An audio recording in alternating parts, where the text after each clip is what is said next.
So we've obviously talked about some metrics now, which is great. What are some of the pitfalls? I mean, you talked about sort of getting into this early on and making a few mistakes as you were sort of figuring it out. But what are some of the pitfalls or the common pitfalls that you see that companies run into, and how could they avoid those? Yeah, one of the biggest ones is just having the right team and resources support and buy-in from the top.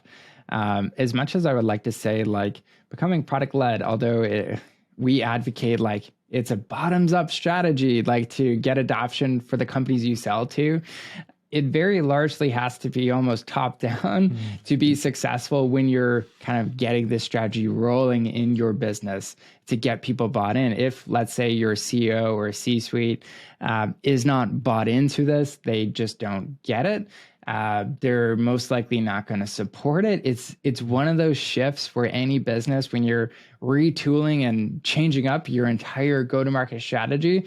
That is something that you must have that buy-in and support from the top for it to really see success. And where I see it kind of failing again and again is like maybe in especially large organizations, there's this team where they're like, you know what, we're just going to like focus in on this. And then they get like a fraction, a smidge of the support.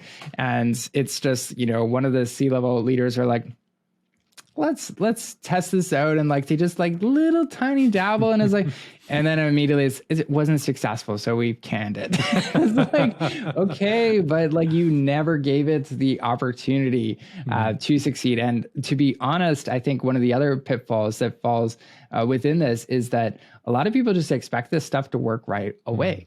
And it's like, okay, we had a free trial, it didn't work. And it's like, that's bad. I mean, it's almost expected too. And like one of the things too, when I look back at my experience at Vidyard, our free trial wasn't even successful for the first time. Like, I make my living now talking about this stuff, but the first time it wasn't even successful.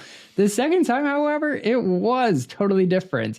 So like, you just keep on this path and find out what are some of those things that do make a difference. And one of the big factors that helped us with that was we had a team that was dedicated towards this and it had the right resources. So whenever I see that kind of like top-down buy-in, they give the resources, they have a team dedicated towards this. If you're in a bigger company, they have the right support and they're not like just drawn into the day-to-day of the existing business.